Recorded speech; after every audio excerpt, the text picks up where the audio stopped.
It is time to get started. Working from home today. Let me put on some music in a second here. We should be set up properly.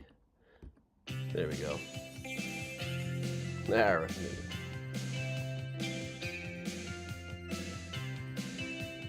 Listen to this. I made my own Cure song. Hey, Gene. Hey, Paula, Chris. Hey, Martin. Hey, Jeanette. Morning, Todd. New Springsteen single today. Here I'm trying to brag about my own new single. Okay, I can't compete with that. Hey, Vicky. Hey, Timothy. I know, as we're getting slow, I'm too busy mixing this Hey, Springsteen knockoff song. Oh, Cure knockoff, really.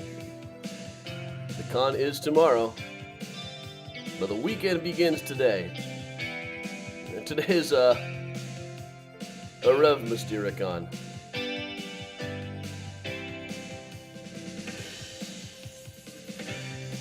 Thanks. This is the vocalist version of one of the singles from my album that'll be out in November. The single I'll probably put out in October, or the Patreon earlier. Hey, Elaine. Hey, Sarah.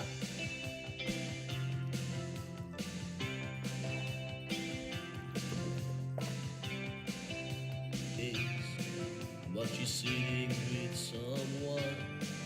They just saw the death of Edward Lee, who play on the Strand. Too weird to have the vocals up.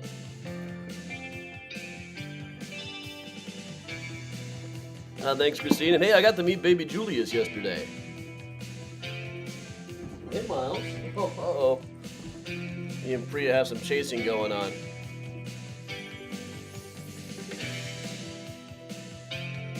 We'll have some random live streams. Whenever I get a chance, we'll be live streaming during the con. Or Mandy and Layla both have the keys to Mysterious Chicago's Facebook too, so they can broadcast some.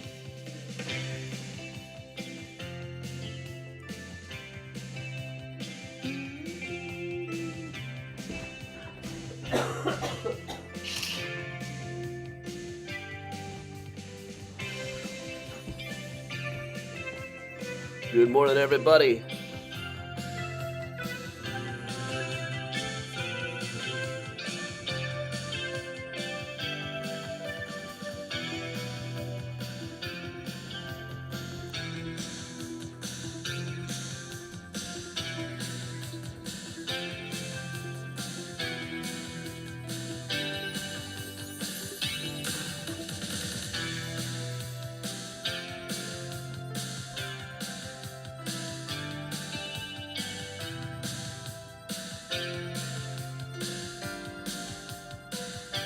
Good morning, everybody.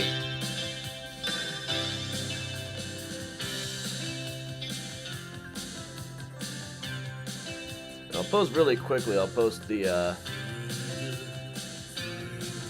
possible cover for this single.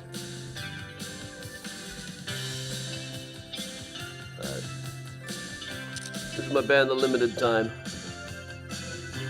We're named after how long you could get Land Before Time puppets at Pizza Hut. Yes, Mom and Dad should be on the boat tour tomorrow. They are in the air right now. We've been listening to... Normally I play the Benny Goodman, but today it's a morning mini tour, so we have been listening to The Limited Time, the vocal-free version of Mora in the Mirror. I recognize this as a picture by Commodore Stephens of Prairie Avenue. I don't know if I'll actually use that as the final shot, but I do like that picture. But all right, it's a little 1980s song about the 1880s. So welcome along, everybody. Welcome once again to Mysterious Chicago. It's Mystericon weekend. This is the last mini tour before Mystericon, which officially kicks off with a live Find a Grave Friday tomorrow at Mount Olivet Cemetery. So you guys want to join us there? That's the once a year we do a public Find a Grave Friday for Mystericon. Quick plug, upcoming tours. Particularly, there are still a few tickets left for the boat cruise. There's actually a few tickets left for both of them. October 2nd, the Graceland Cemetery one after the cleanup. Lot of space left on that one. So lots of stuff going on here. My parents are currently in the air, hoping to catch their connecting flight, though it's not looking too promising, which might give me a little more time for cleaning up, which is wise.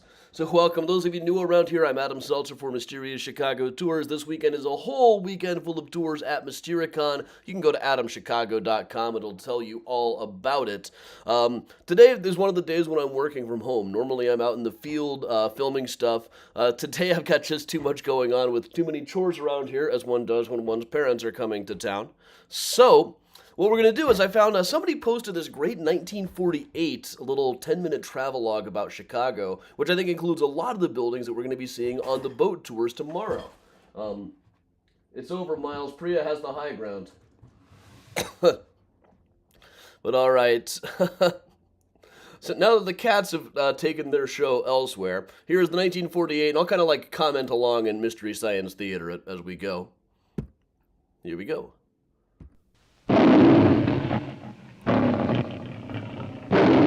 We start Dark Side of the Moon right now.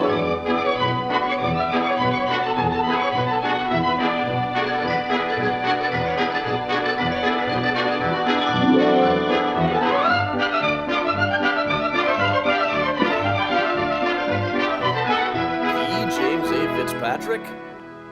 This is Chicago, queen of the Great Lakes and wonder city of the Middle West, where American enterprise and progressive people have combined to build in less than a century the second largest metropolis in North America.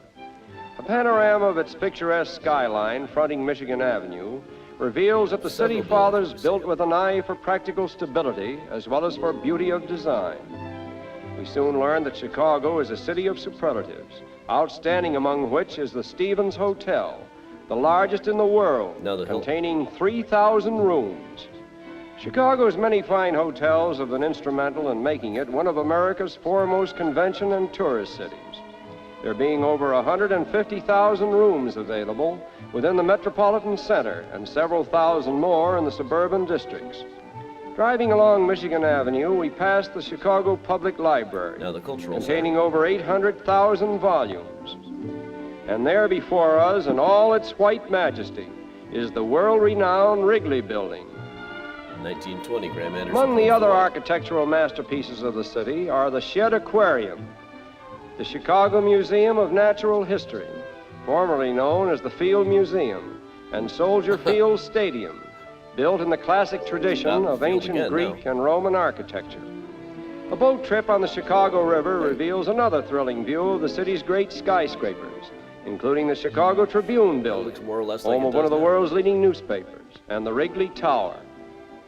Musical appreciation has always been one of Chicago's inherent characteristics, and it is convincingly confirmed by this 42-story building, occupying a whole city block and housing the Civic Opera, in which the world's finest music is featured. We'll be passing this. This is the exact view.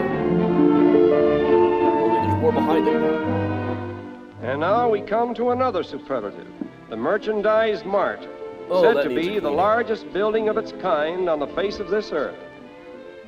Like an artery of life, the Chicago River flows from Lake Michigan through the heart of the city and provides transportation for a continuous procession of boats carrying cargo to and from the Great Lakes. It was along this unassuming waterway that native Indians once paddled their canoes, and early white traders first planted the seeds of commerce that started a growth so fast and stupendous that it has never been equaled in the building of a great metropolis. In addition to commercial shipping, the Chicago River is also a terminus for the palatial pleasure craft that ply the Great Lakes. And here is one just starting out on a summer excursion trip to Benton Harbor, Michigan. So much for boats and the Chicago River. Now let us turn our attention to trains, for Chicago is served by about 40 railroads, making it the largest transportation center in the world.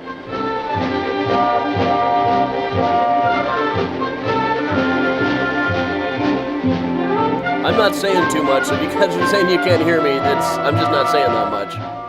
Over 1,500 passenger trains arrive at or depart from Chicago every 24 hours, transporting more than 270,000 passengers. From the observation tower of the Board of Trade building, we look down into the city's This is what the canyons Board of Trade commerce, Observation Tower that you can't where get many into of the anymore. world's greatest financial deals are transacted. Here's the view. Gracing the top of the Board of Trade building is the statue of Ceres, goddess of grain, and she proudly presides over the largest and most important All grain right, there's the view I exchange can in never the get nation. into, despite many people trying to get me up there. And here is Randolph Street, the Rialto of Chicago, where the modern Bismarck and Sherman hotels mingle with a fascinating and colorful array of fine theaters, dance pavilions, shops, and None of restaurants that's there of anymore. every kind and description, unique among which is this quaint landmark, Oh, that patterned is. after medieval Europe's old Heidelberg. The building is, anyway. Still stands out. To the left of that would And be the this Netherlander is State Theater. Street, So home Chicago. of the famous Chicago Theater, and the celebrated department store, which was founded about 80 years ago by Marshall Field, one of Chicago's pioneer leaders and champions of private enterprise. And also State a Street major is jerk. regarded as the world's most concentrated retail shopping center. Over $450 million worth of merchandise being sold here annually. We find the center of greatest activity where State crosses Madison Street. We are now gazing upon the Palmer House, one of Chicago's best-known hotels, founded by Potter Palmer, who is credited with being the pioneer father of State Street. And here again is another superlative, claimed to be the tallest hotel in the world, the Morrison, towering And owned by Seamus 650 feet Morrison. above street level. Our old coroner. On the North Shore Drive, we behold what is known as the Gold Coast, so called because of the wealth that is said to be represented by the people who live in this exclusive section of the city. And now let's go for a ride along the shore of the lake, taking what is known locally as the Outer Drive.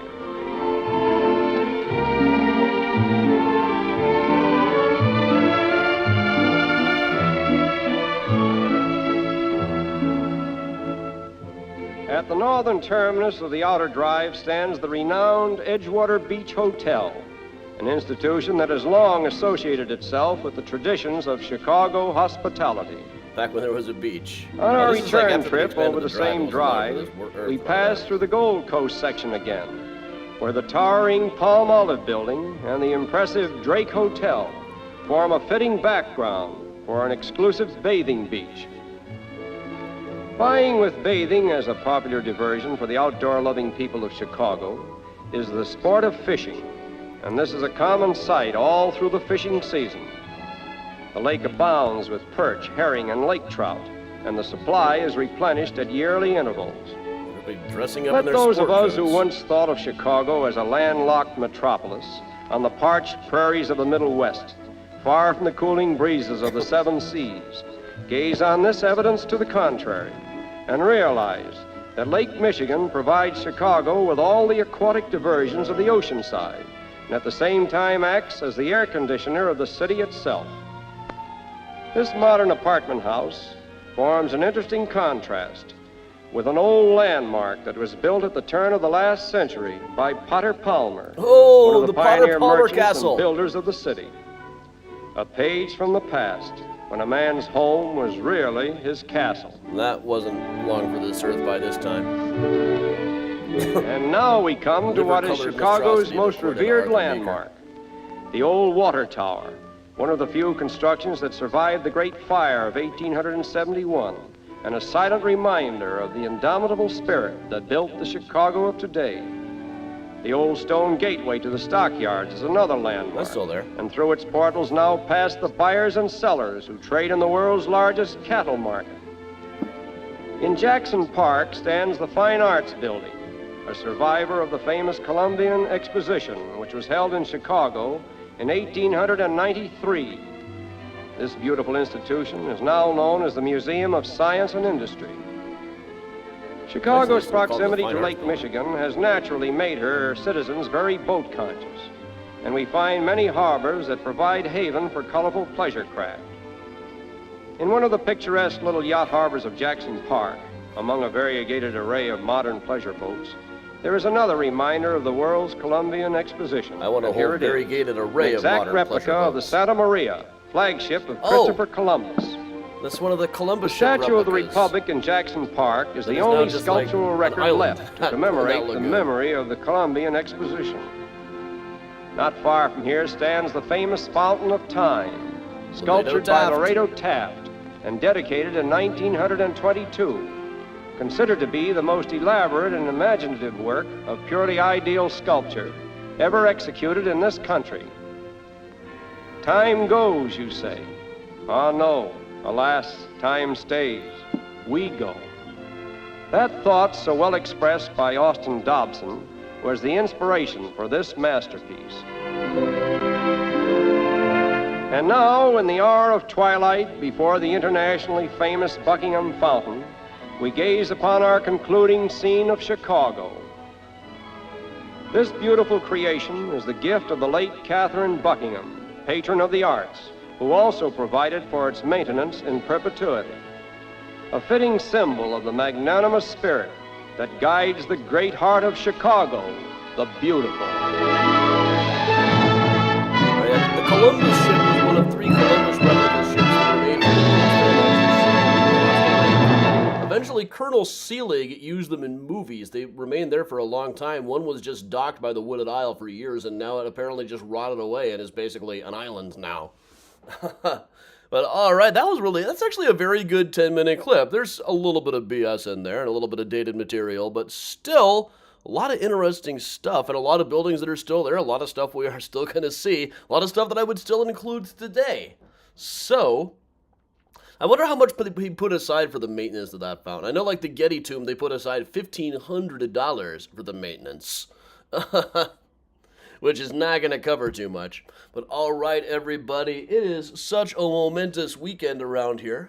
We got Miles sitting right here. And you can see behind me, I've got several cases of books that I'll be taking to the Palmer House. The more recent ones will probably be approximately the regular price, but I've also got all these like old advanced copies of YA novels and stuff and old children's books that I wrote. Those ones are just going to be pay what you want, just get them out of my storage area. So thanks a lot, everybody. Just another quick plug for the stuff coming up. We'll be doing virtual tours. We'll do something tonight. I haven't figured out what yet. I'm still figuring out what my parents' schedule is. They're trying to figure out if they can make their connecting flight, which we'll know eventually. But tomorrow night, we've got multiple boat cruises. Still a small handful of tickets available. October 2nd. Well, there's a whole bunch of stuff. If you go to MysteriousChicago.com, it'll now link you to all of the stuff. Lots of tours all throughout the weekend. The one I especially want to push is the October 2nd one, which has not got a lot of people on it just yet. But all through October, we've also got tons more. And since I've got, of course, so much free time, I also decided I'll put out a couple of singles. There's that one's coming out. And well, on the streaming services, probably by the end of the week, in fact, will be this other somewhat more explicit one. I'll post some of this stuff up on the Patreon first anyway. But this is my 80s pastiche album. It's been a fun art project for me the last month or so before things get really busy this month, and as I get started working on the Johann Hawk book, which is going to be the October task when I'm not busy working on tours. It just kind of occurred to me, hey, Tuesday is the first zoo tour. I gotta relearn the zoo tour really fast. But once again, everybody, thanks a whole heck of a lot for joining me. I will see you tonight somehow around 8 o'clock. I can't guarantee exactly what we're gonna be doing because I don't know where we'll be at 8 o'clock. But you know, I always try to plan around these things. I always try to make it work somehow or another. And then tomorrow morning, 10 o'clock, Mount Olivet Cemetery, join me in person for Find a Grave Friday, the very rare in-person Find a Graves.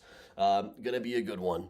So thanks a lot for joining me, everybody. MYSTERICON weekends. I'll be seeing all of you very soon. Good meeting Bob, all right, Roy, and Julius, and baby Julius and Chris last night. So thanks a lot for joining me, everybody. I'm Adam for Mysterious Chicago Tours, telling everybody to stay safe, stay strong, and of course, if you can, you gotta stay spooky every